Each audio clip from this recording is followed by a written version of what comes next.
हिरण्यवर्णां हरिणीं सुवर्णरजितस्रजां चंद्रां हिरण्मयीं लक्ष्मीं जातवेदो महावह। नमस्कार, जय श्री कृष्णा, जय माता दी।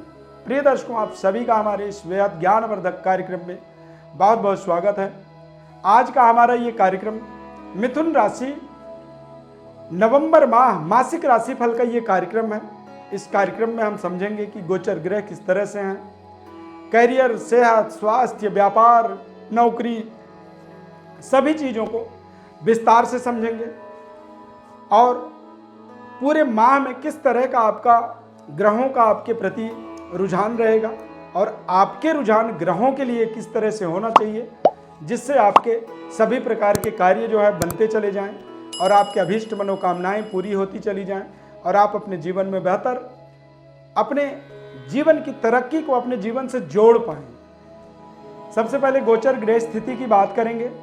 गोचर ग्रह स्थिति के अंदर देखेंगे मिथुन राशि के अनुसार, तो मिथुन राशि में चंद्रमा ग्रह, पंचम भाव तुला राशि में सूर्य बुध मंगल, छठे भाव के अंदर केतु और सप्तम भाव में शुक्र ग्रह धनु राशि में विचरण करेंगे। अष्टम भाव में शनि और गुरु ग्रह विराजमान रहेंगे और द्वादश भाव में केतु ग्रह। इस माह में 2, 3, 4 यानी कि धनतेरस, चतुर्दशी, छोटी दिवाली और दीपावली 2, 3, 4 ये लगातार इन दिनों में दिवाली का जो त्यौहार है वो त्यौहार रहेगा। 14 नवंबर को देव प्रबोधिनी एकादशी होगा और 19 नवंबर को कार्तिक पूर्णिमा तिथि होगी। तो इस महीने में ये महत्वपूर्ण तिथियां हैं। गोचर ग्रह स्थिति आपको हमने बताया और गोचर ग्रह स्थिति के अनुसार यदि पूरे माह में आप अपने जीवन की व्यवस्थाओं को समझेंगे। सबसे पहले हम सेहत स्वास्थ्य के विषय में बात करेंगे। तो मिथुन राशि के जो स्वामी ग्रह हैं तुला राशि में विराजमान रहेंगे। अब तुला राशि में सूर्य, मंगल, बुध ये तीनों ग्रह विराजमान रहेंगे। राशि स्वामी होने के नाते पंचम भाव में बुध का होना ये अपने आप में एक बेहद महत्वपूर्ण होता है, परंतु इस समय अवधि में थोड़े से अपने आप को बातचीत के तरीके में विशेष सावधानी रखनी होगी। सेहत स्वास्थ्य की दृष्टि से देखेंगे तो थोड़े से अपने दिमाग को जगा के रखें, याददाश्त मजबूत बनाए रखें। दांत, मुंह और गले से संबंधित कुछ दिक्कत हो सकती है और इस पूरे माह में देखेंगे कि एसिडिटी आपकी थोड़ी सी आपको परेशान करेगा। तो यहाँ पर इन चीज़ों का सेहत स्वास्थ्य के दृष्टिकोण से विशेष सावधानी रखनी होगी। नींद सही आए इसका आपको पूरा ध्यान रखना होगा। अनिद्रा भी हो सकती है और अनिद्रा के कारण भी ये परेशानियां आपकी बढ़ सकती हैं। मिथुन राशि के बच्चों को, विद्यार्थियों को, स्टूडेंट को देखेंगे कि वो जो पढ़ाई कर रहे हैं, अध्ययन कर रहे हैं या किसी महत्वपूर्ण कोर्स को वो कंप्लीट कर रहे हैं, तो उनके लिए ग्रह योग पंचम भाव में सूर्य, मंगल, बुध की युति तुला राशि के अंदर और तुला राशि के स्वामी धनु राशि में यानी कि सप्तम भाव में, तो कहीं ना कहीं पंचमेश पावरफुल पोजीशन में है।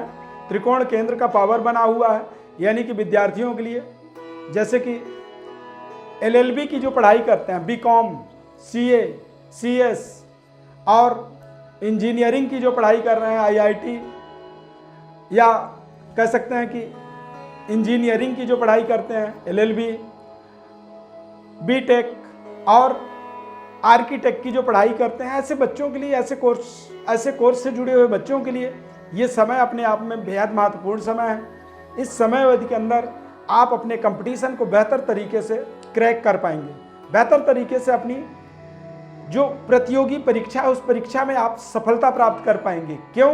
क्योंकि आपका पंचमेश ग्रह शुक्र जो है धनु राशि में विराजमान हो रहे हैं, यानी कि त्रिकोण के स्वामी होकर केंद्र भाव में जाने वाले हैं।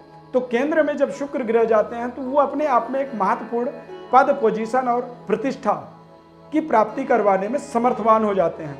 यानी कि अच्छे परफॉर्म करने से, अच्छे मेहनत करने से आप बेहतर अपनी व्यवस्था को बना पाएंगे, बेहतर तरीके से अपनी प्रेजेंटेशन रख पाएंगे और शानदार आप आगे बढ़ने का जो प्रयास कर रहे हैं उसमें सफल हो पाएंगे। कारोबार, व्यापार के दृष्टिकोण से देखेंगे तो एजुकेशनल जो कारोबार करते हैं, जैसे स्कूल चलाते हैं, कॉलेज, कोचिंग सेंटर चलाते हैं, जैसे कि इस समय इंटरनेट में देखेंगे कि बायजूस जैसी कंपनी आकाश कोचिंग सेंटर, ऐसे तमाम कोचिंग इंस्टीट्यूट जो हैं वो सभी मिथुन राशि या देवगुरु बृहस्पति का एक व्यापारिक प्रधानता के कारण से ही ऐसे कारोबार व्यापार का के प्रति व्यक्ति का रुझान होता है और उन कारोबारों में आप व्यक्ति को सफलता मिलती है। मिथुन राशि में भी देखेंगे तो व्यापारिक व्यवस्था के स्वामी देवगुरु बृहस्पति बन जाते हैं।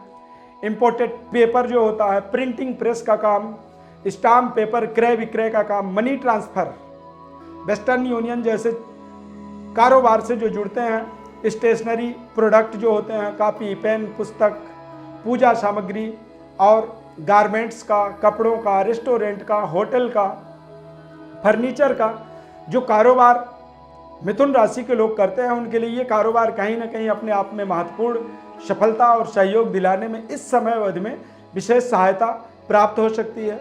क्योंकि बृहस्पति और शनि दोनों मकर राशि में हैं, लेकिन ये मार्गी हैं और ये बहुत जल्द ही इस नवंबर के महीने में देवगुरु बृहस्पति का राशि परिवर्तन होगा, यानी कि सप्तम भाव के स्वामी होकर के वो भाग्य में जाएंगे।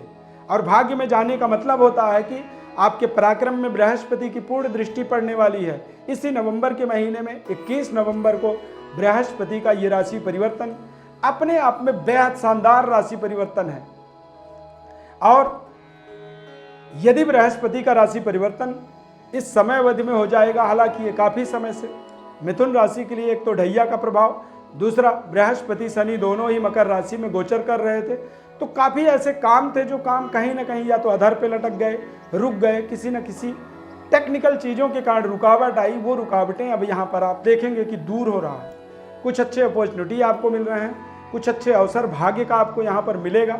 और बृहस्पति के इस राशि परिवर्तन का एक बेहद शानदार प्रभाव फलस्वरूप कारोबार व्यापार में विशेष डेवलपमेंट, उन्नति, तरक्की और कारोबार को सही तरीके से जोड़ने के लिए आपको लंबी दूरी यात्रा, देश विदेश यात्रा के माध्यम से आप अपने व्यवस्थाओं को कहीं ना कहीं बेहतर शानदार बनाने में सफलता प्राप्त करेंगे। नौकरी के दृष्टिकोण से देखें तो टीचिंग प्रोफेशन में जुड़े हुए हैं, न्यायालय प्रणाली में न्यायाधीश हैं, सरकारी वकील हैं, वकालत का काम करते हैं, धर्म गुरु हैं, धर्म उपदेशक हैं, कथावाचक हैं, बैंकिंग सेक्टर में काम करते हैं या फिर राजनीतिक गतिविधि में संलग्न है, तो यहाँ पर आपको एक बेहतर परफॉर्म, बेहतर अवसर और बेहतर डेवलपमेंट, उन्नति, प्रमोशन, इंक्रीमेंट के तमाम ऐसे सुनहरे अवसर मिलने वाले हैं।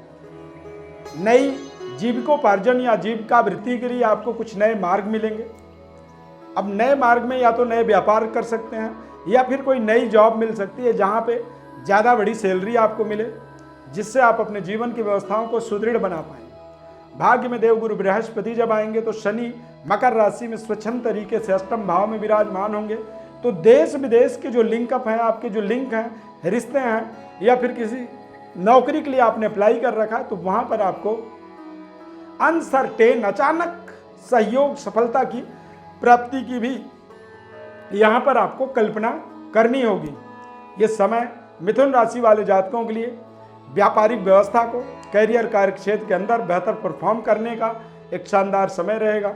दीपावली का एक पावन पर्व रहेगा, तो माता लक्ष्मी को प्रसन्न करने के लिए इस दीपावली में आप माता लक्ष्मी की लक्ष्मी सहस्त्रार्चन का के विधि के माध्यम से माता लक्ष्मी की विशेष अर्चना करें, पूजा करें और स्थिर लक्ष्मी की कामना करें। जब आप स्थिर लक्ष्मी की अपने घर में प्रतिष्ठा करते हैं, माता लक्ष्मी के निरंतर कृपा के लिए, माता लक्ष्मी के प्रसन्नता के लिए अपने घर के अंदर कौड़ी और नवरत्न माता लक्ष्मी में समर्पित करें और उसी को आप पूजा के अगले दिन एक लाल कपड़े में पोटली बना करके अपने तिजोरी में, अपने ट्रेजर में स्थापित करें।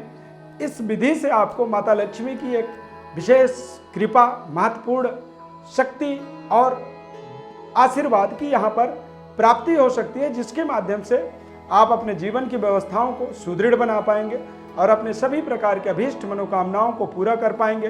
देवगुरु के बृहस्पति के भाग्य में आने का मतलब होगा कि तमाम आपके जीवन की रुकावटों का, बाधाओं का यहाँ पर आपको एक बड़ा निराकरण प्राप्त होगा।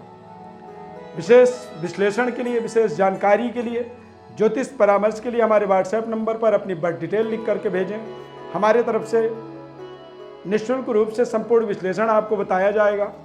आप अपने जीवन में आगे बढ़ें, तरक्की करें और आप उन्नति करें। इसीलिए ये हमने प्रयास किया, हमने कोशिश की है कि आपको निःशुल्क रूप से आपको आपके जीवन के बारे में संपूर्ण रणनीति पता हो, संपूर्ण जन्म पत्रिका पता हो, तो आप निर्विरोध तरीके से आगे बढ़ते चले जाएंगे।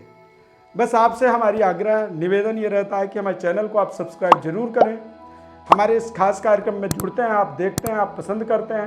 यदि कार्यक्रम अच्छा लगा, ओम महालक्ष्मी नमः या फिर जय माता दी कमेंट बॉक्स में आप जरूर लिखें, ताकि हमें समझ में आए कि हमारा कार्यक्रम आपको अच्छा लगा।